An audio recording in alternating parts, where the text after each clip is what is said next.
Sabrina 70s comic, A Tree Named Obadiah.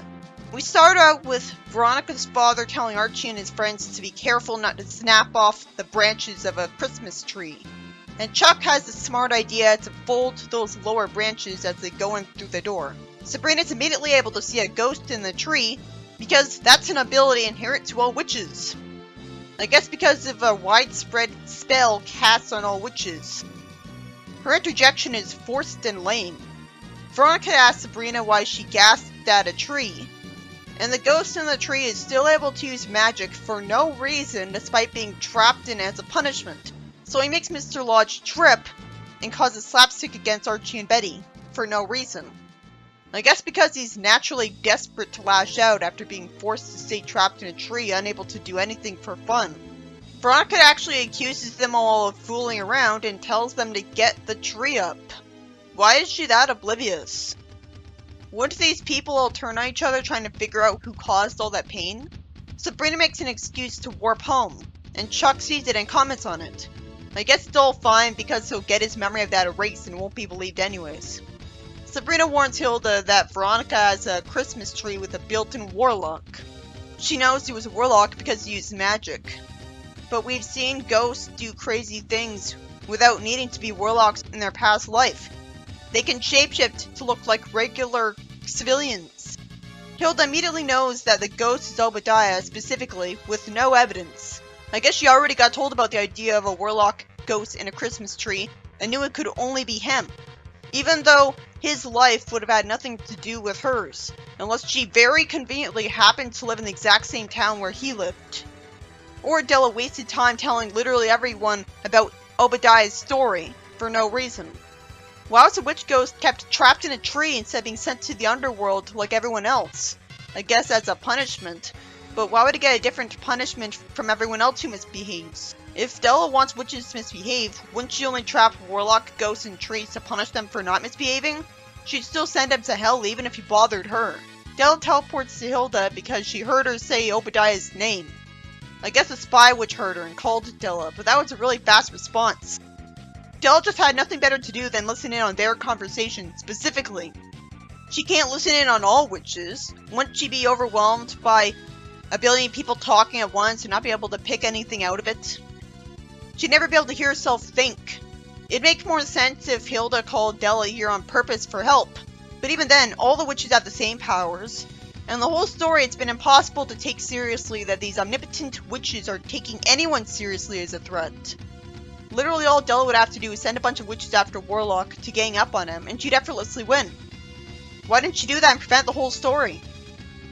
Della didn't even need to be a part of this plot. Hilda says Obadiah is loose, even though he was clearly still trapped in the tree. At least this is a story with a premise I haven't seen before, but I'm too confused to respect it. At least the story cares enough to give Obadiah a backstory. He was a warlock from the 1600s who would brag about his witch powers like a stage magician. But right away, since Della even says that she'd like people to not believe in witches, and yet encourages witches to abuse their powers, the story falls apart. Della would have warped to Obadiah in the past the first time he did this and punished him. She's the same witch who told Hilda to knock it off when she made it summer around her home in the winter. She told Sabrina to levitate the garbage just above her hands instead of floating it out to the curve. Obadiah did this because he wanted recognition. This only caused people to start gathering firewood. The elders in the witches' coven convened in a traditional 9-foot circle. That's overly complicated, confusing dialogue. Sabrina fails as an audience surrogate because she immediately knows that that's a top-level meeting. Della says that the decision was to enclose him in a tree in the forest. The roots anchored firmly beyond his powers to move. But why didn't they just take away his powers? Della did this to Sabrina effortlessly in the first issue she showed up in. Doing this to him was just overkill. Obviously, the whole point of the spell is he can't use his magic to get out of the tree. I'm sure he tried everything. So Hilda's scared that Obadiah will blow the lid on all of the witches because his tree was cut loose from its roots. Even though you'd think people would be more likely to assume there was a ghost and the house they were in was haunted because they're being attacked by an invisible presence. But it's realistic for people keeping a secret to be paranoid that their secret will be let out because they know it. I have a question. Why wasn't the tree destroyed? Witches are too merciful for the death penalty. They're encouraged to abuse their powers against mortals, but they have some standards. Forcing someone's spirit to stay in a tree for hundreds of years while they're conscious would clearly be a miserably boring fate worse than death, leaving them wishing they were put to death. So if the punishment was meant to be sadistic to them rather than merciful, then in that sense it succeeded. But they could have easily just turned him into the tree itself. Not to mention taken away his powers. It would have actually made more sense if the story kept it simple and he was just a ghost, like I expected.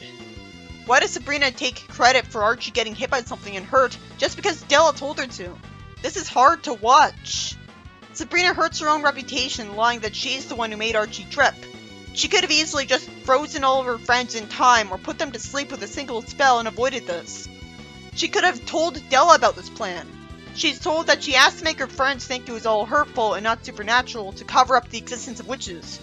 But it's so obvious she could just erase their memories of all the slapstick instead. Or tell them that it's because of a ghost.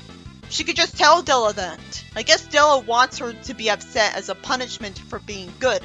So she's just sadistic.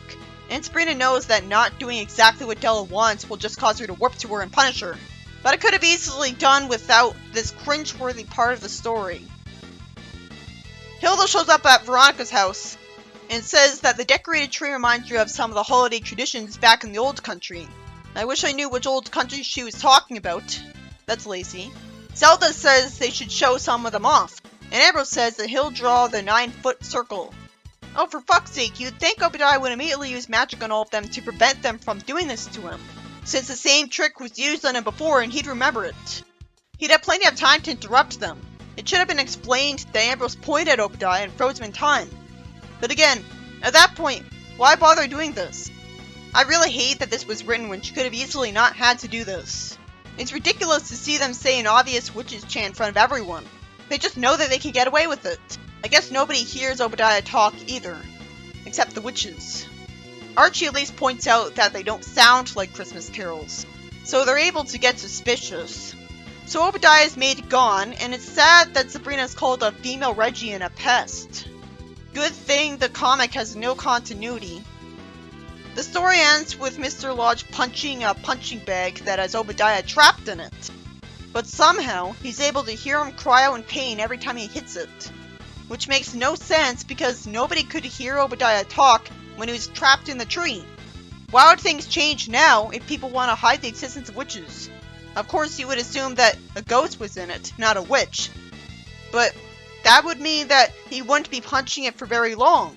So it wouldn't last as a punishment. It was satisfying slapstick against him, but one panel isn't enough after all of that. Why wasn't he put in a punching bag the first time? You'd think witches would have been advanced enough to have invented punching bags. They had plenty of free time, not having to do any farming. This story just made me feel sorry for Sabrina and doesn't make any sense. You'd think Della wouldn't let Obadiah keep his powers when he was trapped in a tree in the woods for revealing them to mortals. She'd just take them away like she did to Sabrina one time. So the plot wouldn't happen because he wouldn't be causing any trouble. Instead, he does. And Hilda somehow knows it's Obadiah just because Sabrina warns him about him, which causes Della to somehow hear her and warp to her. And the worst part is that she tells Sabrina to take credit for all of the times her friends were hurt by them. She should have been written to say that she wants this as a punishment to Sabrina for being good to mortals. Because while that'd also be stupid of her and confusing, at least it'd be better than her looking like she and everyone else in the room were too stupid to think maybe Sabrina should just freeze everyone in the room in time and erase their memories of all the trouble he caused. Maybe she shouldn't have to suffer for no reason and upset the audience. And you'd think Obadiah would have easily zapped the witches and kept them from saying a spell to warp him into the punching bag. They weren't aware of, personally. If he was doing all of that slapstick, no problem. It should have been explained that he was made unable to move by Ambrose pointing at him as soon as he'd see him. But at that point, if someone could do that to him, logically that would have happened in the first place, and prevented the whole plot. For a Christmas story, this is really depressing, and I couldn't take it seriously that any of these omnipotent witches would seem as a threat.